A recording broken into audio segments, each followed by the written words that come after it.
This is the School Success Podcast, a podcast for school leaders to learn from other school leaders what's working and what's not, and to get inspiration and encouragement, as well as strategies to grow school enrollment, connect with families, retain teachers, recruit teachers, and everything in between. You guys are heroes, and I cannot thank you enough for pouring into this next generation that's coming behind us. My goal is you will take at least one thing away from every episode that you can take back to your school to make it better than it is right now.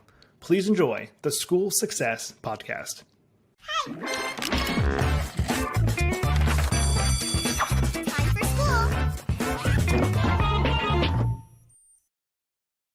Hey, School Success Makers. Welcome to another edition of the School Success Podcast. I'm your host, Mitchell Slater. I'm joined by a new friend out of the St. Louis, Missouri area, Noah Brink. And he has been doing a lot of things, guys. He's been past head of school. He's on a board of directors. He's a published author. He's been in the education space for a long time, and he loves helping schools. And so as him and I were talking, I was like, man, he's got to come on and speak to these school leaders that we have listening to the podcast and just give some encouragement, give some ideas and strategies that he's done and worked with all these schools that he's done. And I was like, this is gonna be fun. So we're gonna dive into all that in just a minute, but I am gonna highlight our sponsors before we jump into today's episode.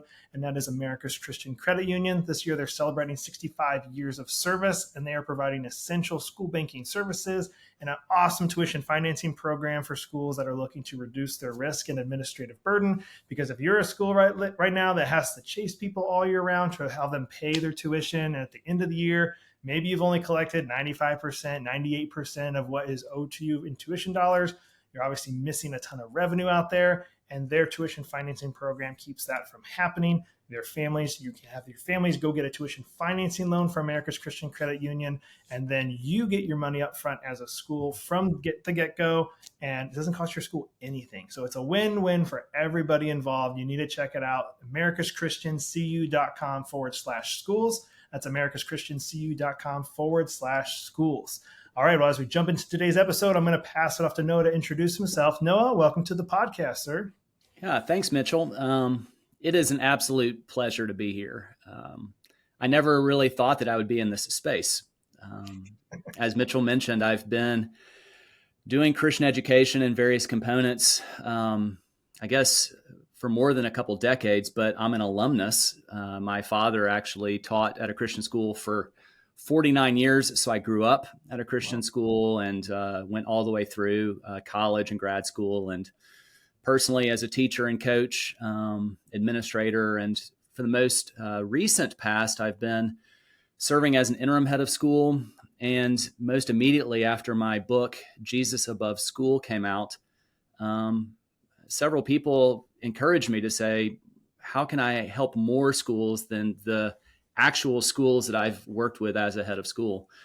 And this is a new endeavor for me. I'm all in on Christian education. I tell people I've drunk the Christian education Kool-Aid, and I love it. There's nowhere I'd rather be. But currently, I am here in St. Louis. One of my hopes is to see St. Louis become what I refer to as an epicenter of gospel renewal for our Christian schools, and to focus here, but also pour into the Christian schools around the country and elsewhere. So I'm thrilled to be able to get to know you and get to know the people that listen to your podcast. Love it. Well, I always start with the same first little fun question is, sure, if I was to visit you in St. Louis, what would you say, Mitchell? You got to have this food and you got to go do this touristy thing. What would that be? Yeah, well, I would actually tell you what to stay away from. So when people come to St. Louis, there is a specific St. Louis type of pizza. We have our own cheese that I've never experienced anywhere else. It's called Provel, and I'm not a fan. Now, St. Louis, so we do have our own sort of St. Louis style pizza. My wife is from the Chicago area, so I'm biased towards Chicago style pizza. St. Louis pizza is not something that I would say is at the top of my list. But we have a part of St. Louis called The Hill. It's a historic Italian part of St. Louis, fabulous Italian restaurants here in St. Louis that really do some pretty amazing food. So that's what I would say. Go to the Hill, get some good Italian food, and you won't regret it. And then like what to do. So especially if you have a family, I would say if you ever come to St. Louis has more free stuff than any other city in the country, second only to DC. A very robust history of philanthropy because of the Anheuser-Busch Company. So our zoo is free, our art museum is free, our history museum is free, our science museum is free. It's really a wonderful sort of family-centered city in that regard. But one of the museums that's not free, now it's called a museum, the City Museum. It's this dystopian playpen. And it's not just great for kids, it's great for adults. And whenever people come, I say, let's go to the City Museum, and we'll spend a whole day there. And kids are crawling all over rebar. And I mean, there's a bus dangling off the top of the building. And it is unlike anything you've ever seen, but it's one of the joys of St. Louis. Wow. Well, I've always heard it's great with food, and I did not know anything about the museums. So that sounds like my wife and I should take a trip to St. Louis and get. You should. I like it. I love it. Well, let's dive into I have a couple questions for you. Nothing crazy, but you've been in education for a while. You've worked with some schools. I'd love to hear some of the common challenges that you've heard pop up, maybe time and time again, or some really unique ones that you've seen and how these schools are combating them, how you've seen that they combat them. I guess most specifically, and I think it's both a challenge and, sometimes these challenges and opportunities, they overlap. And schools, I feel like if you can be able to recognize challenges and opportunities and see where that overlap is, you can really do some pretty amazing things. So I kind of think in terms of both at once. So for instance, here in St. Louis, we have a wonderful association for Christian schools. It's called the Christian School Association of St. Louis. And these 10 schools, they meet together. The heads of school meet every other month. And they actually even many of those schools co-own a resale shop where they share profits together to the tune of $50,000 or $60,000 each per year. There's some really cool things, and it's a great opportunity for heads to sort of bounce ideas off each other. So there's this healthy network, but it's only for this specific 10 schools in St. Louis, and there are other schools in St. Louis that aren't part of this association. So I do appreciate that network, but one of the things that I've been noticing here in St. Louis and elsewhere is there's a little bit of a tendency to compete over different slivers of the pie of families that are interested in Christian education. And typically, one school is kind of the it school within the CSASL or within the city among Christian schools.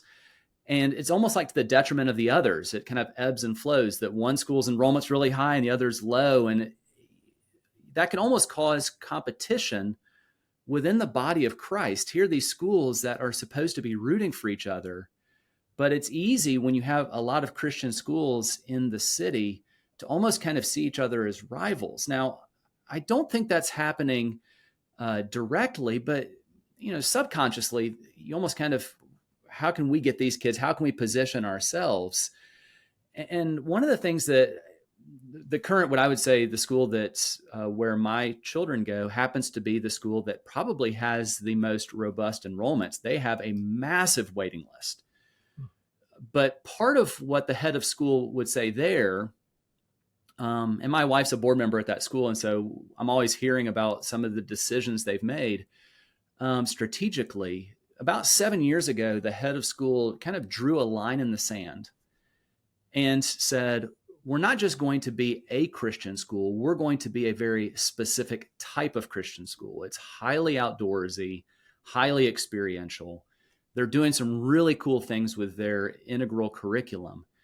And because it's been so distinctive, it's become very appealing to families and there's data out there that suggests that if you want a strong enrollment, one of the things that you need to produce is high predictability for what you're going to be producing. Well, these families come to Covenant Christian School in St. Louis, and they know what type of Christian school it is. It's very clearly defined the sort of Christian school it is. And I think that within this, if you look at the different Christian schools in a community as parts of a larger kingdom of God, unless you have a willingness for the different schools to truly sort of double down on their distinctives, there is that tendency to compete over different slivers of the pie. But if the schools can actually say, here's who we are, like, and this is the romantic in me, what would it look like if within a community, a larger community like a St. Louis or other cities, where you have a Charlotte Mason school, maybe some classical schools, a traditional, maybe covenantal model school, a traditional evangelistic model school, some that are larger schools, some that are smaller schools, maybe one that's a little Montessori, one that's outdoorsy, and be absolutely unapologetic about who you are as a school. And then you're not competing over things. You're actually rooting for each other and willing to say, we're not trying to be all things for all people.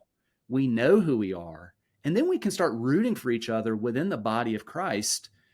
And I see that where you're no longer competing over individual slivers of the pie. You actually can start growing the size of the pie because you're all in it together and celebrating that together as a community.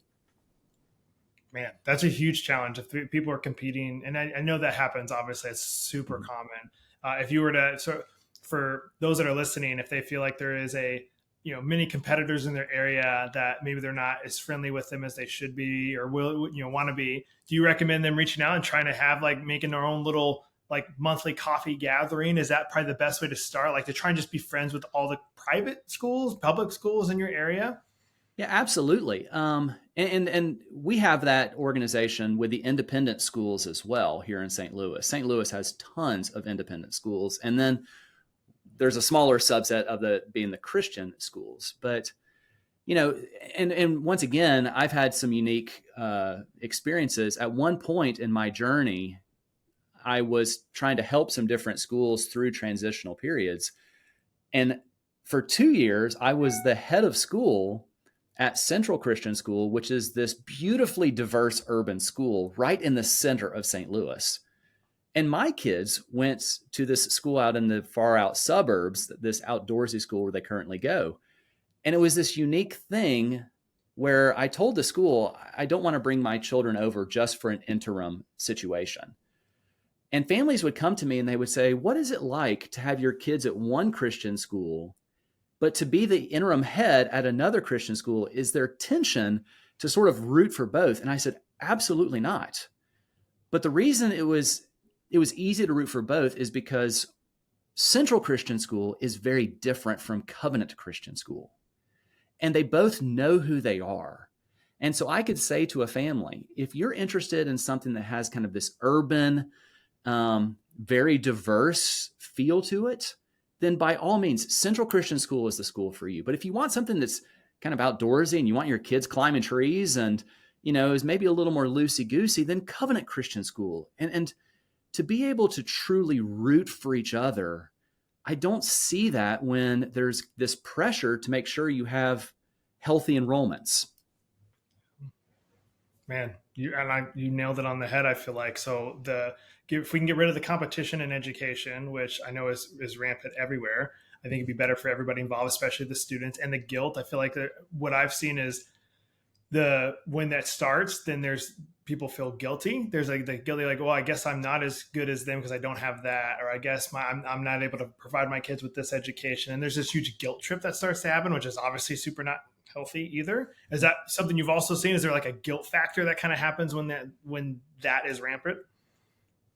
I think so, because at the end of the day, we don't want, you don't want to benefit off someone else's misery, right? I mean, that's not what it looks like for me, from a Christian perspective, to be living in God's kingdom. You want to root for other schools and actually not just root for other Christian schools, but to root for the independent secular schools, to root for the public schools, and to want to see them flourish. Because from my standpoint, if the city of St. Louis, I mean, it's very much kind of this Jeremiah 29 perspective of seek the welfare of the city. I mean, if the city does well, then it's more likely for your individual school to do well. And, if your individual school can do well, you can actually pour into the city. But there's that tendency where you want to see your school flourish, but does it have to be at the detriment of others?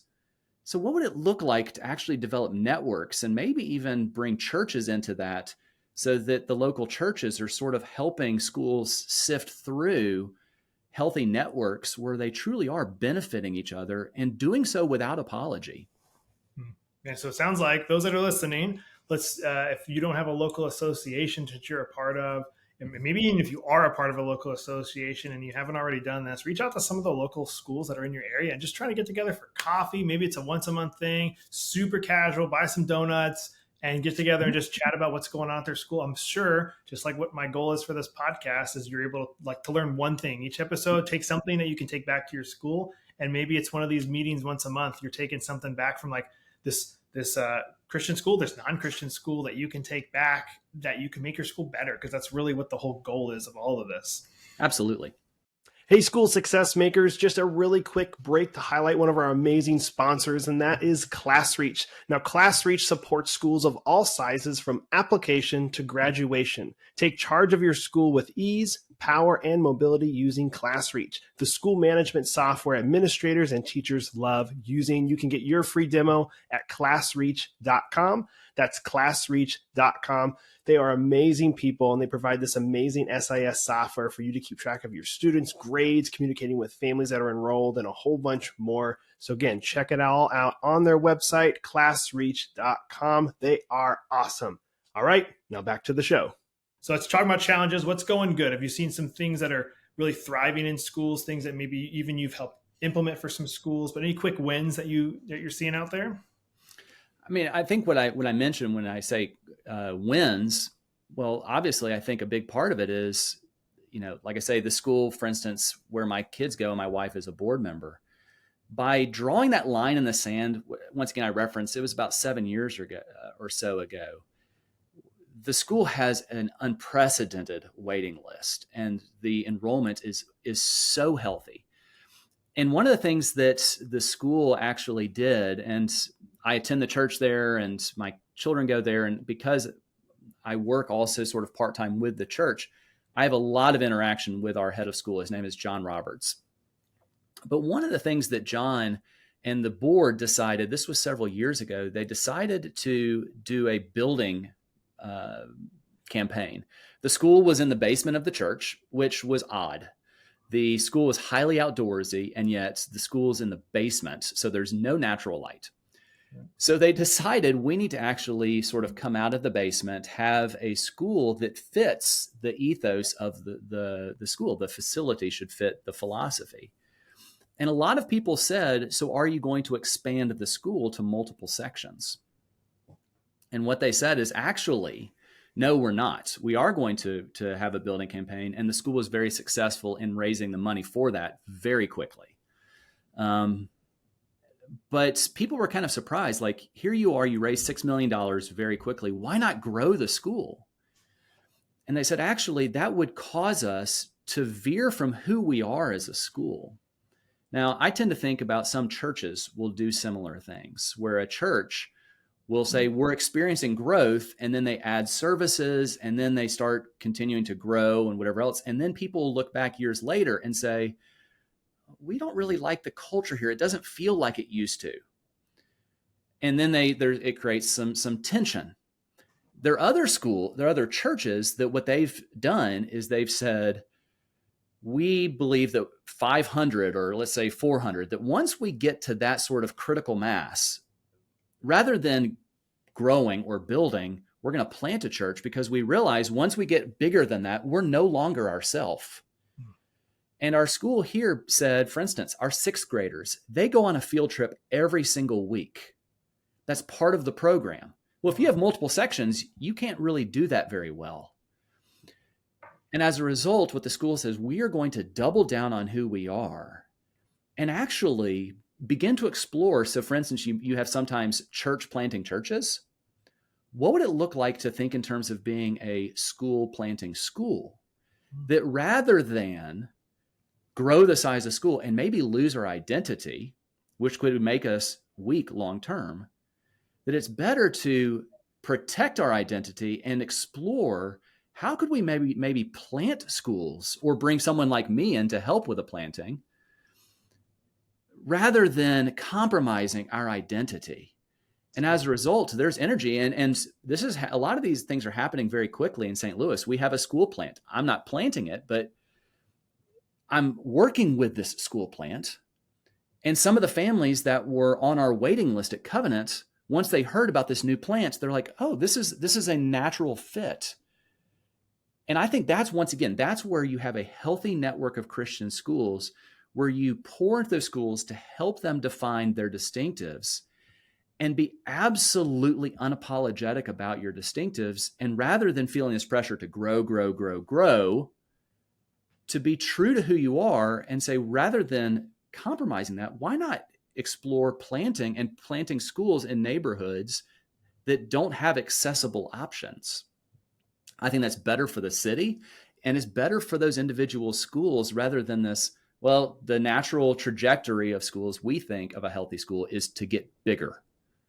I would say the natural trajectory of a healthy school is to be absolutely unapologetic about who you are and be willing to explore other options rather than to compromise that. Man. And I mean, we've said it on the podcast before and had guests talk about it. I know a lot of times we want to grow, and there's like this negative feeling of when people have to go, oh, my school's only 150 students. People are like, oh, well, mine's 800 students. Like that is automatically better. I mean, you got so many more challenges. I feel like when you get the bigger, you might be good at 300 students. Just because you're good at 300 and you get to 500 doesn't mean you can scale that easily. It just adds so many different new challenges to it. Mm-hmm. So yeah, like I just heard of an organization last week, I think it was, and they help schools start and handle all their stuff. And again, I'm still learning about them, but they're doing all these things, and their goal is like they want to keep these schools between 100 and 130 ish, 150. Like I said, any bigger than that, they'd rather the school split and do a plant somewhere else because it just adds so many challenges, and they have like 20 something schools they help with that. I thought that was so interesting, that number, and they have every school buy into that vision of, hey, we get that big, we're just going to help plan another campus for the school instead of it. But that takes a lot of discipline, and that's countercultural. Man. Well, if a school's listening right now and maybe they're in the process like, oh, we're growing, we need to build a building, we need to grow and that's the next step. Would you say, I think there's pros and cons to each option, but kind of how would you coach somebody or strategize them through that to go, hey, I like do that, or actually, you know what, keep your school the way it is, open up another campus across town that's just separate completely, or maybe a part of the campus? Like, how do you decide how to do that? Well, I mean, this once again, full disclosure, I tend to think in terms of the model that Jesus gave the church. I can't not think that way. That's just the way God built me. Healthy churches, often what they do is they develop their leaders to send them out. But what I would say if I were to work with a school is I think that the board and the administration needs to ask some very strategic questions. What is the size of school that is the ideal size for you to meet your instructional, curricular, and programmatic objectives? And to be unapologetic and, to not say this is a good or a bad thing, but say this is actually what it looks like to have clear vision. Do you need to be 100 students per grade level in order to do what you do well? And maybe say, if you were 100 students per grade level, what's gained and what's lost? Increasingly, now my background has been primarily in schools of 1,000-ish students. But for the sort of school that I prefer, I actually am wondering if that may be too big for me. Not for every school, but for school leaders to say, considering our philosophy of education, and once again, I see a lot of Christian schools that don't have clearly written philosophies of instruction, philosophies of learning. What does learning look like in your context? What does instruction look like in your context? What does excellence look like in your context? and to ask some of those questions, and then to say, and what is the enrollment that we need in order for us to be the best version of that? And once you answer that question, don't apologize about that. If the cap that you perceive is 50 students per grade level, then say that's our objective, and anything bigger than that would cause us to deter from who we are. And I think that's a healthy thing. And then if it gets to a point where you say, we're starting to push up against that, rather than holding, maybe some of these administrators, up and coming administrators, and keeping them to yourself, why not train them to send them out? That's very much, I'm deeply influenced by a perspective of Psalm 127, where it's like, blessed is the man that has a quiver full of arrows, And it's like the whole reason God entrusts us with these arrows, these tools he's given us, is to send them out, not just to keep a quiver full of sharp things, but to sharpen them because they're meant to be sent out. And I don't think that's necessarily just the case with our students. I also think that's the case with maybe our administrators and our teachers, to prepare them and sharpen them and to think outward facing. Because once again, we all know the dangers of always being internally minded. Yeah. There needs to be a healthy combination of both being internally minded, but also being outward facing as well.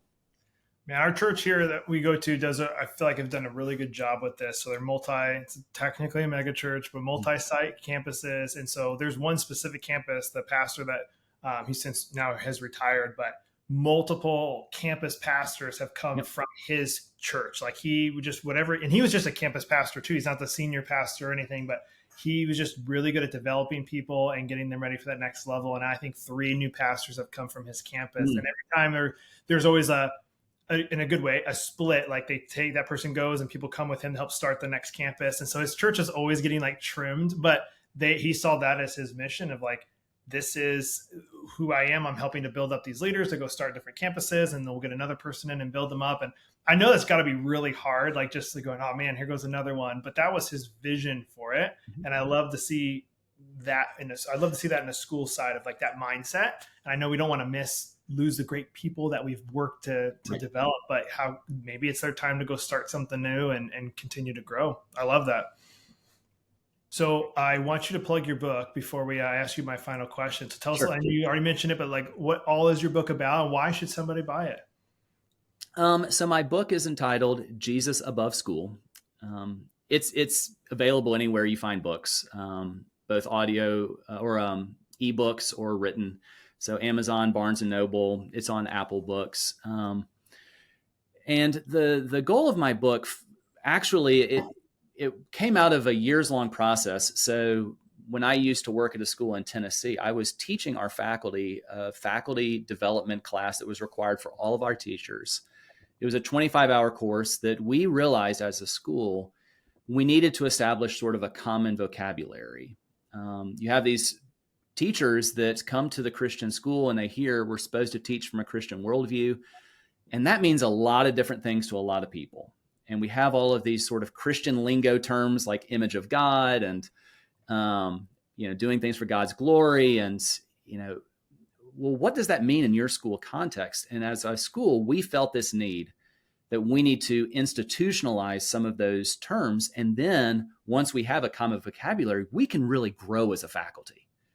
And it allowed us to have robust professional development that we could say, we all have a common understanding. When we talk about the image of God, we know what we're dealing with here. And now we can do stuff with that.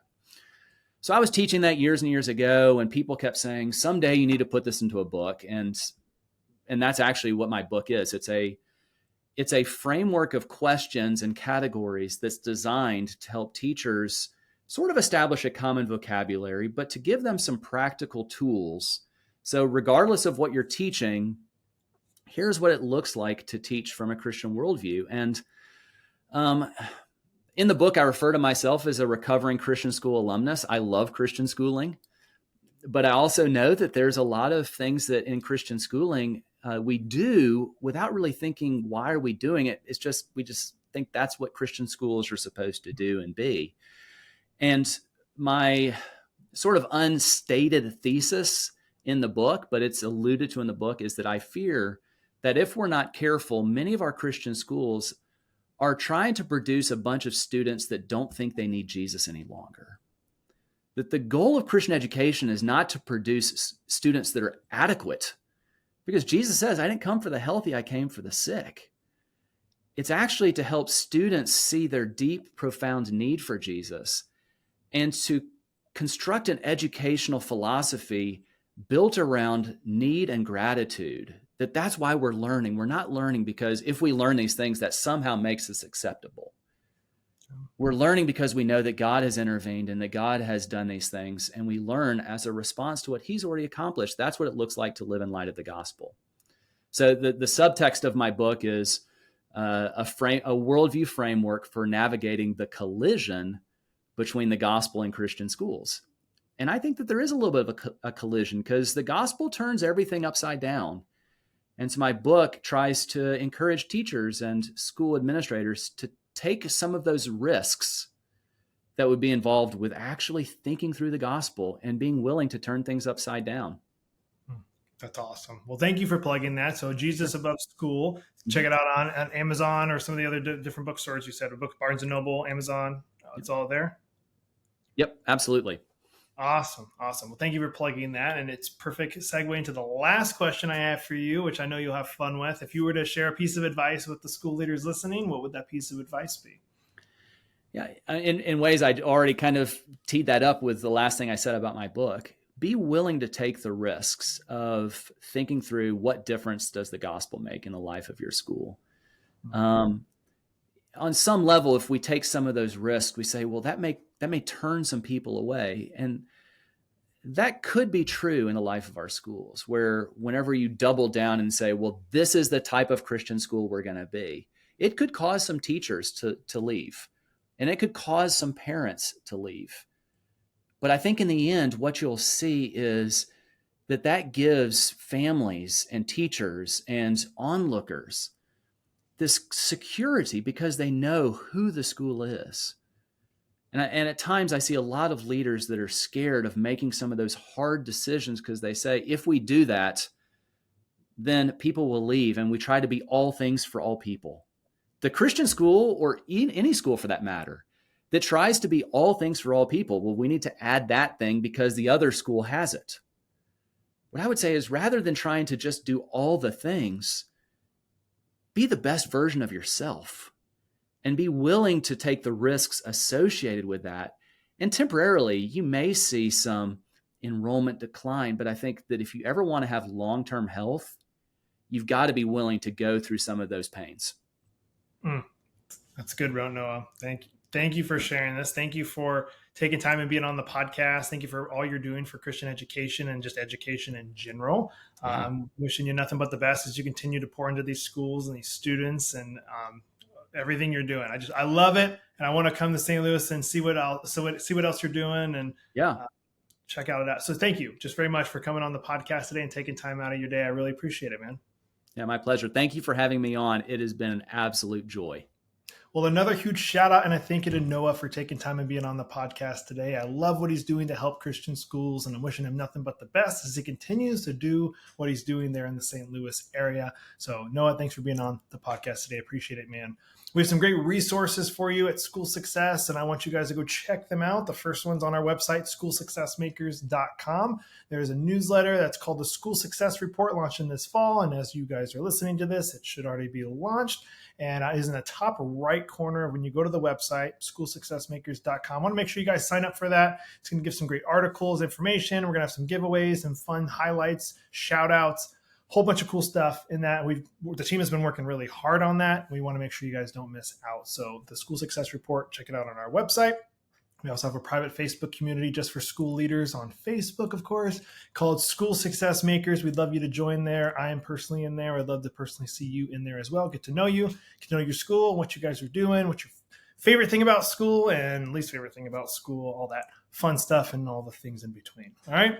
We have some great content coming out for you guys in future episodes. We want to make sure you stay connected. So make sure you're subscribed to the podcast. And if you love our content, we would love to also get a 5-star review from you. And please share it on your social media. Give us a tag. We'd love to also reshare you guys sharing us. That would mean the absolute world to me. So thank you for listening. Thank you for being part of the community. And I think that's it. We'll be back here next week with another amazing guest as usual on the School Success Podcast. We'll see you then.